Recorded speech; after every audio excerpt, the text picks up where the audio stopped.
இல்லை எனக்கு புரியல. இப்படி வர்றவங்கெல்லாம் ஸ்கோர் பண்ணிங்கன்னா நாங்கள் யாருக்கு தான் பேசுறது? பிக் பாஸ் நீங்கள் ரொம்ப பெரிய தப்பு பண்ணிட்டீங்க. பிக் பாஸ் இவங்களெல்லாம் நீங்கள் முன்னாடியே அனுப்பியிருந்தீங்கன்னா நிஜமாக சொல்கிற இந்த சீசன் 9 வேறு மாதிரி போயிருக்கும். ரொம்ப லேட்டாக அனுப்பிட்டீங்க. அட்லீஸ்ட் இவங்களை அனுப்பிச்சிங்களே. எப்பயுமே வைல்ட் கார்டு வரும்போது அந்த முதல் நாள் வந்து பயங்கர பரபரப்பாக தான் இருக்கும். அப்படி எந்த விதமான பரபரப்புக்கும் குறையே இல்லாமல் தான் இன்றைக்கி சண்டே எபிசோட் நடக்க போகுது அப்படிங்கிறது நமக்கு நல்லாவே தெரியுது. ஏகப்பட்ட கண்டென்ட்டு கொட்டி கிடக்குது. சாரி, அவர் பிக் பாஸ் வர கண்டென்ட் சொல்லக்கூடாது சொல்லியிருக்காரு.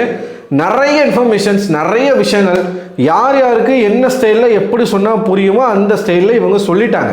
ஆனால் புரியுமா புரியாதா அப்படிங்கிறது போக போக பார்க்கும்போது தான் நமக்கு தெரியும்.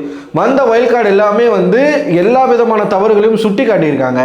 ஆனால் அவங்க இனிமே வரக்கூடிய காலங்களில் இவங்க சொன்ன மாதிரி மற்றவங்களை என்னெல்லாம் சொன்னாங்களோ அதையெல்லாம் இவங்க பண்ணாமல் இருக்கிற வரைக்கும் இவங்களுக்கு நல்லது. இல்லைனா மொத்தமாக முழிச்சு விட்ருவாங்க மக்கள். சரி, முதல்ல பிரஜினும் சாண்ட்ராவும் வந்தாங்க. பெரிய சம்பவத்தை பண்ணி விட்டாங்க.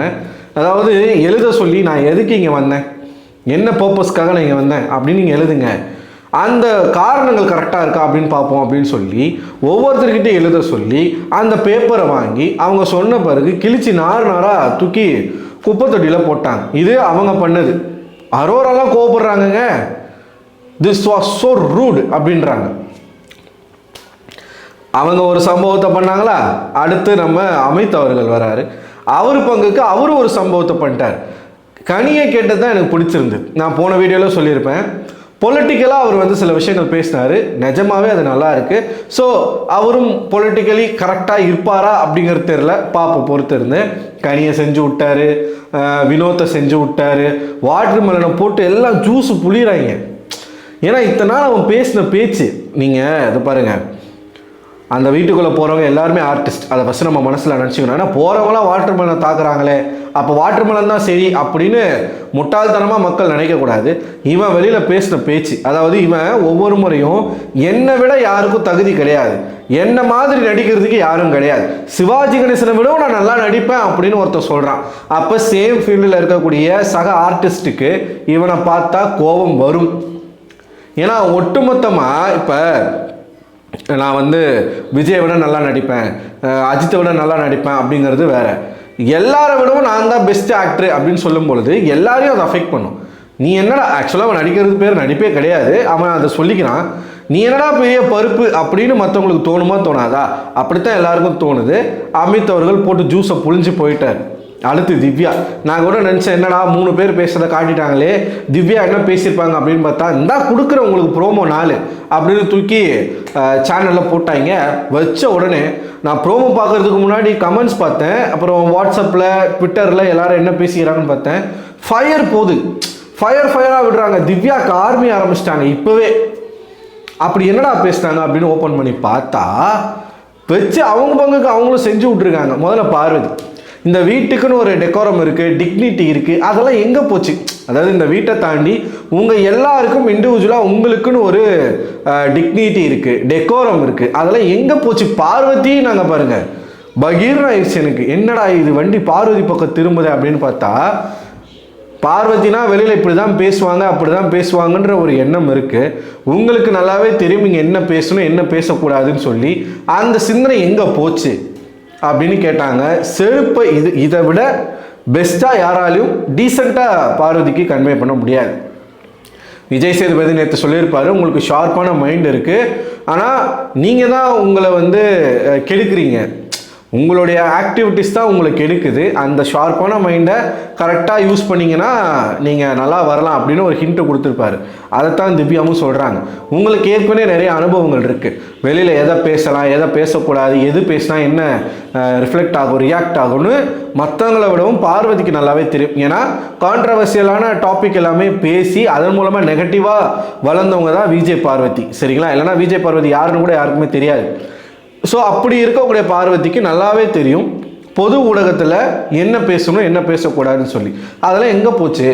அதெல்லாம் எங்கே போச்சு? நீங்கள் இங்கே என்னென்னமோ பேசிகிட்டு இருக்கீங்க, என்னென்னமோ பண்ணிக்கிட்டு இருக்கீங்க. அவங்க எதோ சொல்ல வராங்கன்னு நான் நினைக்கிறேன். அப்படின்னா கமருதீன் கூட உட்காந்து அந்த டபுள் மீனிங் கேம் ஒன்று ஆடினாங்கல்ல, அதுதான் சொல்ல வராங்கன்னு நான் நினைக்கிறேன். அது ஒன்று இருக்கா. அப்புறமா வந்தாங்கங்க வாட்டர்மெலன் இவங்க பங்குக்கு ஒரு ஜூஸ் புளியணும்ல, வந்துட்டு இந்த வீட்டுக்குள்ளே இருக்கக்கூடிய எல்லாருக்கும் ஏதோ ஒரு தகுதி இருக்குது, அதனால தான் எல்லாரும் இங்கே வந்திருக்கோம். S, correct. வாட்டர்மெலனுக்கு என்னடா தகுதி இருக்குன்னு கேட்டிங்கன்னா, அவன் ஒரு கோமாளி அப்படிங்கிறது தான் அவனோட தகுதியே.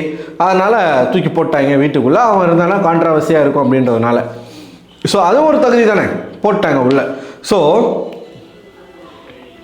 அப்படி நீங்கள் இவர் என்ன சொல்கிறாரு, யாருக்கும் தகுதி கிடையாது, என்னுடைய 100%ல் நீ ஒரு 30% கூட கிடையாது, நீ என் காலில் கிடக்கிற செருப்புக்கு சமம், எச்சு சொத்துக்கு காணா, நான் வெல் செட்டில்டு, என்ன மாதிரி யாரும் கிடையாது, என் அளவுக்கு யாராலும் நடிக்க முடியாது, என் தகுதி என்ன, என் தராதரம் என்ன, என் படிப்பு என்ன, உன் படிப்பு என்ன, எனக்கும் நீ வந்து எனக்கு சரிசமமாக இருப்பியா, அப்படி இப்படின்னு நிறைய வார்த்தைகளை இந்த வீட்டுக்குள்ளே பயன்படுத்துகிற ஒரே ஆள் வந்து திவாகர் தான். வேறு யாரும் அதை இந்த வீட்டுக்குள்ளே சொன்னதே கிடையாது.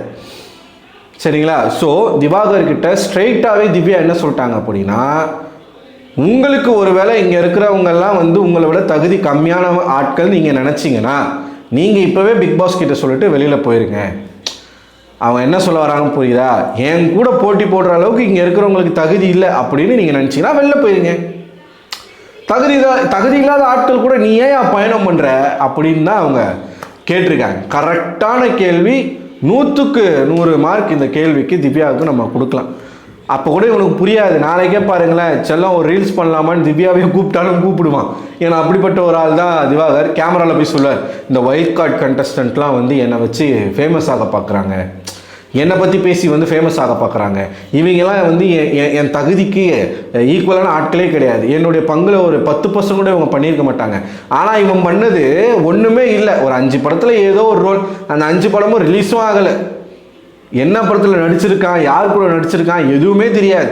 இவன் யார், இவன் அப்பா அம்மா யார், இவன் பேக்ரவுண்ட் என்ன, வீடு எங்கே இருக்குது, என்ன பண்ணுறான், எந்த கன்றாவையும் தெரியாது. ஆனால் நான் ஒரு ராஜ பரம்பரை, மன்னர் பரம்பரைன்ற மாதிரி பேசிக்கிட்டு சுற்றுறான் வீட்டுக்குள்ளே. இதை திவ்யா அவர்கள் வந்து கேட்டிருக்காங்க. ஆக மொத்தத்தில் 4 பேர் தான் வந்திருக்காங்க. நான் நினச்சது 6 பேர் வருவாங்க, இல்லை ஒரு 5 பேர் வருவாங்கன்னு நினச்சேன். பட் 4 பேர் தான் வந்திருக்காங்க. இதோட அவ்வளோதானா, இல்லை ஆட்கள் வருவாங்களான்னு தெரில. இந்த 4 பேருமே தரமான ஆட்களை இறக்கியிருக்காங்க. நான் இதுக்கு முன்னாடியே சொல்லிட்டேன், இவங்க வீட்டுக்கு வரதுக்கு முன்னாடியே சொல்லியிருந்தேன், தரமான ஆட்கள் 4 பேரும். ஏன்னா இண்டஸ்ட்ரியில் ரொம்ப நாளாக ஒர்க் பண்ணுறவங்க, நல்லா மக்களுக்கு வந்து நல்லா அறிமுகமானவங்க 4 பேருமே. பிரஜின் அவர்களுடைய அந்த பழைய சீரியல் வந்து அந்த ஒரு சாங் வரும், அவர் சீரியல் சாங்கு செம்ம ஹிட்டான சாங். அது சினிமா பாட்டுக்கு ஈக்குவலாக இருக்கும் சீரியல் சாங்கு.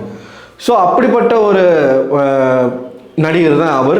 அண்ட் ஹமீத் பல நாடகங்கள், பல படங்களில் நடித்தவர். சாண்ட்ரா அவர்களும் பல சீரியல் நடித்தவங்க. திவ்யாவும் ட்ரெண்டிங்கான ஆக்ட்ரஸ், விஜய் டிவியில் எத்தனையோ சீரியல் வந்து பண்ணியிருக்காங்க. கமருதீன் கூட நடிச்சுட்டு வந்தவங்க தான். கமருதீன் எக்ஸ்ன்னு கூட சொல்கிறாங்க, தெரில. ஸோ கமருதீனுக்கும் திவ்யாவுக்கும் என்ன நடக்க போகுது இந்த வீட்டுக்குள்ளே அப்படின்றதும் மிகப்பெரிய ஒரு எதிர்பார்ப்பாக இருக்குது. ஆனால் அப்படி இல்லைன்றாங்க. திவ்யாவுக்கு முன்னாடி ஒருத்தவங்க நடித்தாங்க, அவங்கள தான் வந்து கமருதீன் எக்ஸ்ன்னு சொல்கிறாங்க. பட் இருந்தாலும் கமருதீன் கூட ஒர்க் பண்ணியிருக்காங்க திவ்யா ஒன்றா. ஸோ அந்த காம்பினேஷன் என்னவாக போகுது, இது எல்லாமே நமக்கு வந்து கொஸ்டின்ஸாக தான் இருக்குது. போக போக பார்ப்போம். நீங்கள் என்ன நினைக்கிறீங்க, வந்திருக்கக்கூடிய வைல்ட் கார்டு கண்டஸ்டன்ஸுடைய கேம் எப்படி இருக்குது, துவக்கம் எப்படி இருக்குது? உங்கள் கருத்துக்களை மறக்காமல் கமெண்ட் பாக்ஸில் கமெண்ட் பண்ணுங்கள். அடுத்த ஒரு வீடியோவில் உங்களை சந்திக்கிறேன். நம்ம சேனலில் சப்ஸ்கிரைப் பண்ணலன்னா சப்ஸ்கிரைப் பண்ணிடுங்க. நம்மளுடைய ஃபேஸ்புக் பேஜும் ஃபாலோ பண்ணிடுங்க. அடுத்த ஒரு வீடியோவில் உங்களை சந்திக்கிறேன். அதுவரை உங்களை விடைபெறுவது நான் அரவிந்தன்.